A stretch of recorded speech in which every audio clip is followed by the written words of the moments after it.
Check the mic and make sure it sound right. Hi, I'm DK Will. This is DK Will Talk About It. I opened the year up 2023 in January. I think it was January 2nd that I did this video where the World Economic Forum had their campaign, "You will own nothing and you'll be happy." Well, of course, a lot of people were not happy even about that phrase, so they had to backpedal on that agenda, so to speak, as far as marketing goes. But just because they pulled that down because the words didn't go over well doesn't mean that they stopped the agenda to get it done. That you'll own nothing and you'll be happy. I guess they'll determine your happiness level.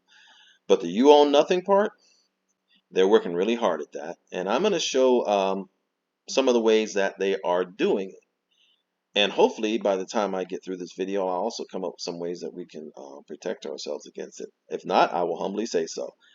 But this video is in motion, so let's keep moving on. Let me preface this by saying I am politically neutral. So if you are politically ignited, calm down. I'm not picking sides. But this article here from Fox Business, it's August 4th, 2023. It says the sunset of the Trump tax cuts will cast darkness on the economy. And what I hope to show is that there is an agenda to even overcome these tax cuts. I can get everybody convinced first by saying, go get your groceries. Go get your groceries, comparing them today to comparing them to, say, 3 years ago. The prices are exorbitant. Keep in mind, the reason for that is because you will own nothing and you will be happy. But this article mentioned that if Congress does absolutely nothing, which is what Congress is best at doing, then pretty much every American is going to be paying higher taxes, rich or poor. Your tax bill is going up, and economic growth will decrease when the non-permanent provisions of the Tax Cuts and Jobs Act of 2017 expire at the end of 2025. So there's a shelf life on those tax cuts that were implemented by the Trump administration. But we have seen they have pretty much evaporated those tax cuts just by raising the cost of goods and services, inflation. And so what are some of the other ways that they are making sure we own nothing and be happy? This says here we don't actually need to wait until the end of 2025 to see what the expiration of those provisions means for the economy. Two of its provisions that were vital to the economic growth experienced prior to the COVID crisis have already begun to phase out: the bonus depreciation tax deduction and the Opportunity Zones tax credit. Prior to this year, any qualified business could get bonus depreciation of 100%. For this year, it's 80%. Next year, it's 60% and 40% the year after. The credit for investing in opportunity zones, which are designed to incentivize development in disadvantaged communities, is also similarly diminishing year after year. So the agenda to make folks own nothing, even with a tax cut doesn't mean anything if you get a tax cut and get more money in your pocket, but then the cost of living exceeds the money that you keep in your pocket. Is that happening? If you are not a homeowner, this part may not apply to you directly, but even as not being a homeowner, well, that you're already one step into that. You will own nothing and be happy. But you probably own a car. You probably have a car payment, and you've seen those increase. I mean, the average price of a new car, is over $50,000 now. Used to be you could buy a home for that. But you can see here's one way. This is a May 4th, 2022 article, and it shows that property tax assessments rising again. It says again, as it happened before, in 2022 to 2023. And it says if you're a homeowner and you're in the market to buy a home, the last thing you want to hear about is rising property taxes. But check those bills.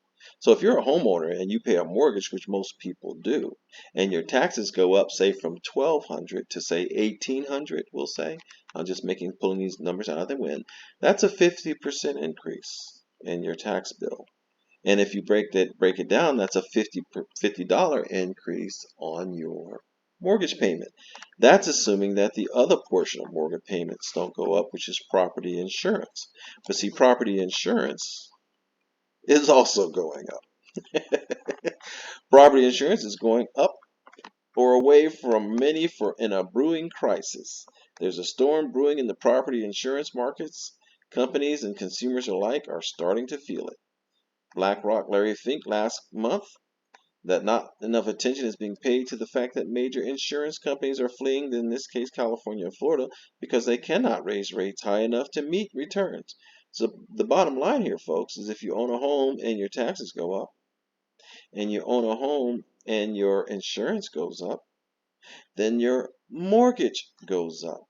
And the property portion says here that nationwide, many people have recently received their appraisal notices in the mail. What they will see will vary by location. Many local tax officials discount their property assessments, so the homeowners may not be taxed on the full market value. Yet tax bills can be in the thousands yearly in some areas. So property taxes are absolutely going up. It says here in Wyoming, tax assessments rise between 10 and 60%, depending on current property values. That's on top of the county's 2021 increase that got as high as 25%.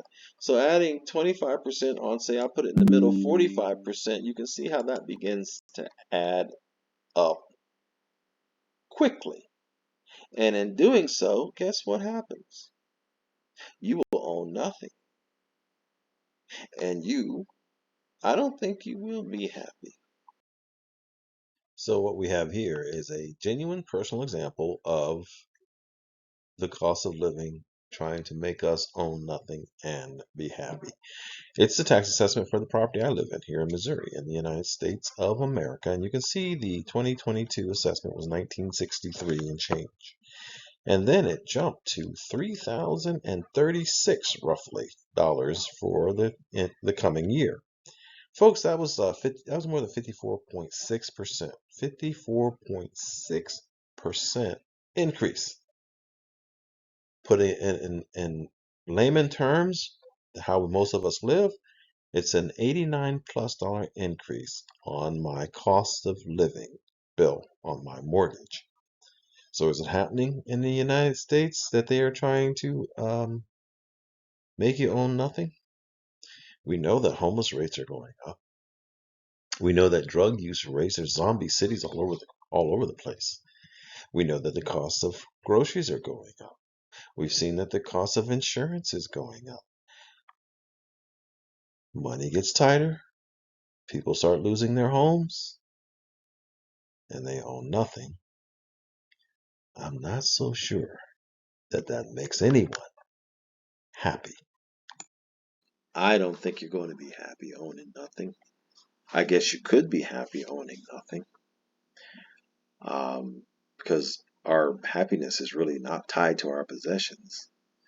But along with seeing if you take advantage of programs and all, I guess the best advice I can give is don't live beyond your means, and in fact, purposely live below your means. That's something that I've been practicing for many years, particularly since I've always been the provider and reliant on self for my provisions, along with God, of course, who has come through in a stellar fashion for me. But the point I'm making is, I'll just give an example. Your net income is $4,000, roughly $1,000 a week, net income. And what you don't want to do is have a lifestyle that forces you to have to expend, say, $3,750 a month. Yeah, $250 is a cushion, but it ain't a big enough cushion in today's market, because what if prices go up on another item? Let's say your utility bills, which already have but may go up. Food's gone up, utilities gone up, mortgage has gone up, insurance has gone up, gas has gone up, everything's going up. So it might be a better idea if you make $4,000 to live like you make $3,000. 75% sounds safe and under. That's all I got other than what I've already said. I'm DK Will. This is DK Will talking about it. And I've talked about it. Have a wonderful day. Check the mic and make sure it sound right.